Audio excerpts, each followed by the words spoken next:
Hello বন্ধুরা, মাল্লাস gardening হ্যাভেনে আপনাদের সকলকে অনেক অনেক স্বাগত। আশা করি আপনারা সবাই অনেক ভালো আছেন।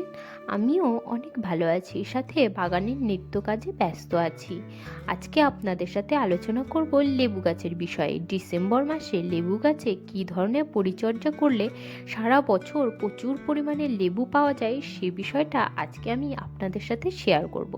সাথে রয়েছে দুটি স্পেশাল খাবার গাছের জন্য, যে দুটি দিলে গাছ থেকে প্রচুর পরিমাণে লেবু পাওয়া যাবে। আর গাছে কিভাবে সেই সমস্ত খাবারের প্রয়োগ করবেন, সে সমস্ত বিষয়ে আজকের এই ভিডিওতে আপনাদের সাথে আলোচনা করব। আর আপনারা ইউটিউবে প্রচুর ভিডিওতে দেখে থাকবেন লেবু গাছের বিষয়ে বিভিন্ন লোক বিভিন্ন ধরনের কথা বলছে।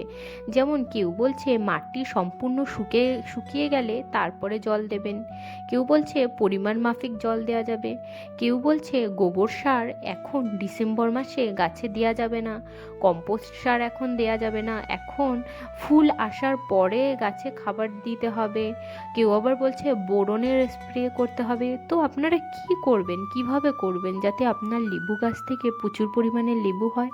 তো সেই জিনিসটাই আজকে আপনাদের সঙ্গে খুব সহজে শেয়ার করব। আমার এই লেবু গাছটি প্রায় 7 বছরের পুরনো। এটা টবে রয়েছে, এই দেখুন বড় গামলার মধ্যে বসানো রয়েছে, আর এটি ছাদে আমি করেছি। এটি একটি কাগজি লেবুর গাছ, আর গাছটি থেকে এবছর প্রায় 75 থেকে 80টা লেবু আমি পেয়েছি। সেই লেবুগুলি আপনাদের সাথে তো আগের ব্লগগুলোতে শেয়ার করেছি, সেই সমস্ত ভিডিওতে দেখলে আপনারা দেখতে পারবেন যে এই গাছে কী পরিমাণে লেবু হয়। আর লেবুর সাইজও খুব একটা ছোট নয়, যথেষ্ট বড় সাইজের লেবুই হয়। তো আজকে দেখাবো যে আমি প্রত্যেক বছর ডিসেম্বর মাসে এই গাছে কিভাবে সারের প্রয়োগ করি। তো দেখুন, প্রত্যেক বছর আমি যেভাবে সার দিই এবছরও সেইভাবেই সার দেব। সবার প্রথমে আমি যেটা করেছি, গাছে যে কটা লেবু ছিল সমস্ত লেবুকে হারভেস্ট করে নিয়েছি। লেবু গাছ অর্থাৎ কাগজি লেবু বা পাতি লেবু গাছ যদি আপনার বাড়িতে থাকে, তবে ডিসেম্বর মাসে সমস্ত লেবু গাছ থেকে লেবুগুলিকে পেড়ে নেবেন, কারণ এই সময় গাছ ডরমেন্সিতে থাকবে। ডরমেন্সি মানে হলো শীত ঘুম। এই সময় গাছে খুব বেশি গ্রোথ থাকে না।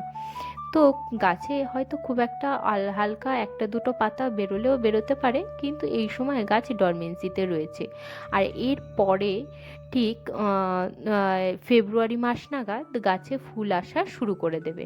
আমার এই গাছে তো ফেব্রুয়ারি মাস নাগাদই ফুল আসে। তো আমি এখনই একে খাবার দেব। তো খাবার দেওয়ার আগে সবার আগে যদি গাছের গোড়ায় আপনাদের কোনো আগাছা থাকে, সেগুলিকে তুলে ফেলে দেবেন। আমার গাছের গোড়ায় তো কোনো রকম আগাছা ছিল না, কিন্তু মাটিটা যথেষ্ট শক্ত হয়ে গিয়েছিল। সুতরাং আর এই গাছটি যেহেতু এত বড় গামলার মধ্যে রয়েছে, তো আমি একটা দা নিয়ে নিয়েছি, আর দায়ের সাহায্যে গোড়াকে সম্পূর্ণ খুঁড়ে মাটিটাকে ঝুরঝুরে করে নিলাম। যে কোনো সার প্রয়োগ করবার জন্য গোড়ার মাটিকে সুন্দর করে ঝুরঝুরে করে নেওয়া জরুরি। তবেই আমরা যে সারটা প্রয়োগ করব গাছের গোড়ায় সেই সমস্ত শিকড় পর্যন্ত পৌঁছাতে পারবে, যে সমস্ত শিকড় থেকে গাছ আসলে খাবার সংগ্রহ করে। এই দেখুন, সমস্ত মাটিকে আমি ঝুরঝুরে করে নিয়েছি, সাথে কিছু কিছু শিকড়ও ছিঁড়ে গেছে। তো এতে কোনো সমস্যা হবে না। এই দেখুন, ভালোভাবে আমি গোড়াকে খুঁড়ে নিয়েছি, আর সাইড থেকে সমস্ত মাটিকে নিয়ে আসলাম মাঝখানে। এবার আমরা এর মধ্যে সারের প্রয়োগ করব। সার বলতে আমি এখানে নিচ্ছি গোবর সার। গোবর সারের মধ্যে থাকে নাইট্রোজেন, পটাশিয়াম, ফসফরাস, যেগুলো যে কোনো ফলের গাছের জন্য একটা আদর্শ খাবার। গোবর সার থেকে গাছ যে সমস্ত নিউট্রিয়েন্টগুলো পায়, সেগুলো গাছের জন্য খুবই উপকারী। গোবর সারের বদলে আপনারা যদি কিচেন কম্পোস্ট প্রয়োগ করেন, সেটিও খুবই উপকারী হয় গাছের জন্য।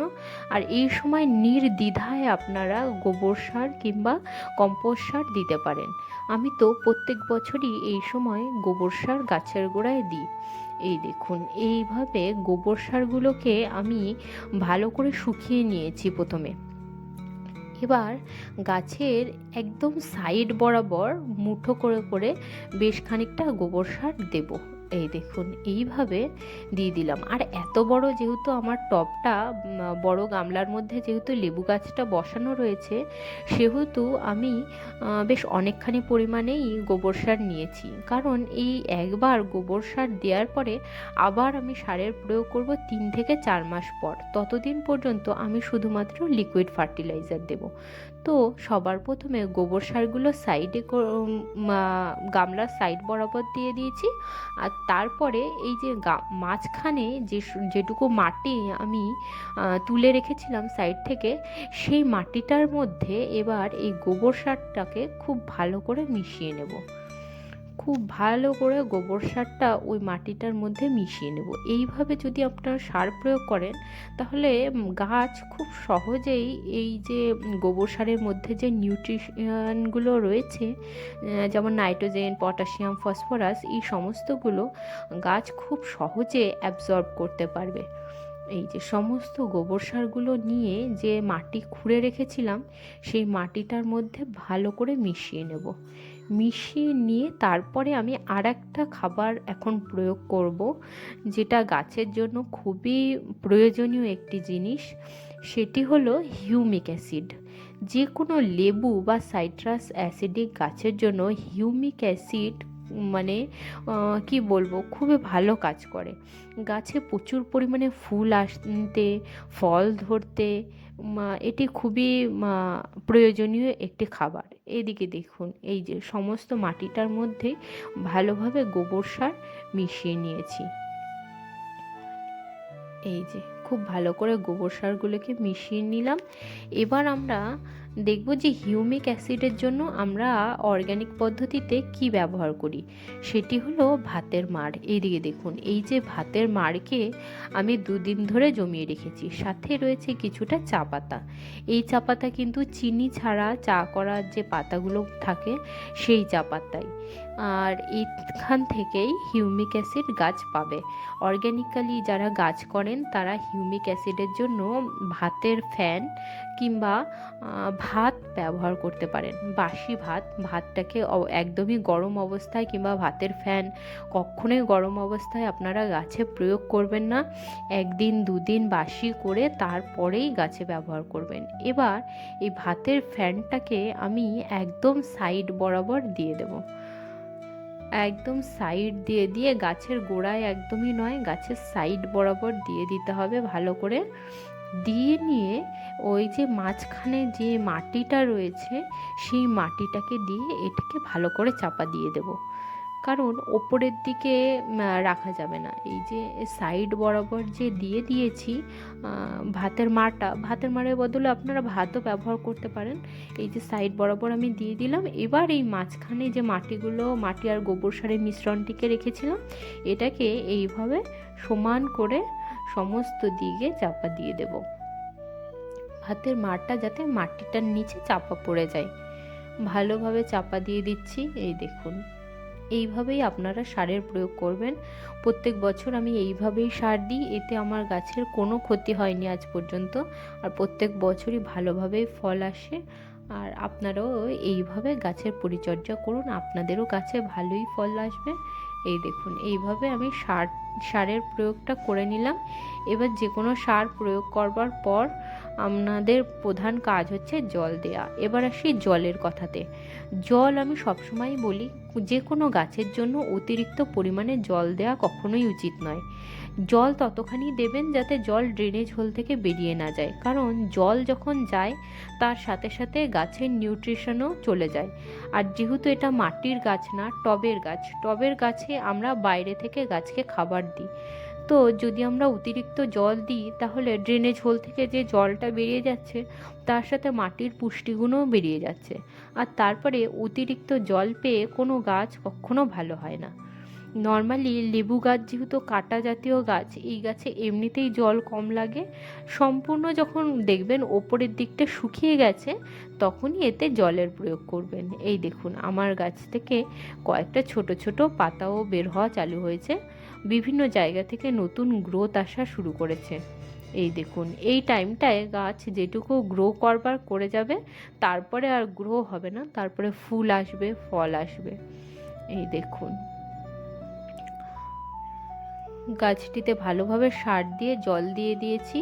আর আরেকটি কাজ এখন যেটা করবেন, দেখুন গাছে যেখানে যেখানে দেখবেন শুকনো ডালপালা হয়ে রয়েছে, সেই সমস্ত ডালপালাকে এখন ছেঁটে দেবেন। এই দেখুন বিভিন্ন জায়গাতে এরকম ছোট ছোট শুকনো শুকনো ডালপালা দেখতে পাবেন, সেই ডালপালাগুলিকে একটিকেও রাখবেন না, ছেঁটে দেবেন। আর হচ্ছে এই টাইমে যদি কখনো দেখতে পান যে গাছে কখনো ফাঙ্গাস অ্যাটাক হচ্ছে বা ফাঙ্গাল প্রবলেম কিছু দেখা দিয়েছে, তাহলে কোনো দেরি না করে নিম তেল স্প্রে করা চালু করে দিন। প্রত্যেক সপ্তাহে লেবু গাছে এই সময় নিম তেল স্প্রে করতে পারেন আপনারা, যদি আপনাদের গাছে কোনো রকম সমস্যা থাকে। আমার গাছে তো আপাতত কোনো রকম ফাঙ্গাল ইনফেকশন বা কোনো কিছু সমস্যা নেই, তো আমি এই শুকনো ডালপালাগুলোকে ছেঁটে দেবো। আর গাছে যদি ফল আপনাদের থেকে থাকে তাহলে ফলকে অবশ্যই এই সময় নামিয়ে নেবেন। সমস্ত ফলকে হারভেস্ট করে নেওয়ার এটাই একমাত্র সময়, কারণ এই সময় গাছ হয় একটু নতুন গ্রোথ পাবে, এনার্জি সংগ্রহ করবে, আর পরে ফেব্রুয়ারি মাসে গিয়ে সেই এনার্জিটাই, সম্পূর্ণ যে এনার্জিটা এখন সংগ্রহ করছে সেটাই তখন ফল ফুলে রূপান্তরিত হবে। আর যখন আমরা গাছ থেকে সমস্ত ফল একবারে হারভেস্ট করে নিই, তখন গাছ আবার নতুন করে ফল ফুল ধরাতে, ফুল ধরতে, ফল হতে একটু নতুন এনার্জি পায়, ও সে ফল ফুলের পরিমাণ বৃদ্ধি পায়। তো যে কোনো গাছের ক্ষেত্রেই হারভেস্টিং খুবই ইম্পর্টেন্ট।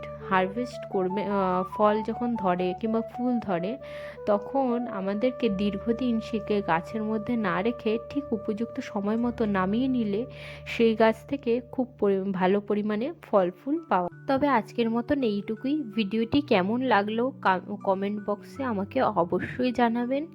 আর যদি কোনো কিছু গার্ডেনিংয়ের রিলেটেড কোশ্চেন থাকে তাহলে আমাকে অবশ্যই কমেন্ট করে জানাবেন। আর ভিডিওটি ভালো লাগলে লাইক, শেয়ার, সাবস্ক্রাইব করে আমার পাশে থাকবেন। আজকের মতন এইটুকুই। দেখা হচ্ছে আবার কাল একটি নতুন ব্লগে। সবাই ভালো থাকবেন, সুস্থ থাকবেন। আজকের মতন টাটা বন্ধুরা।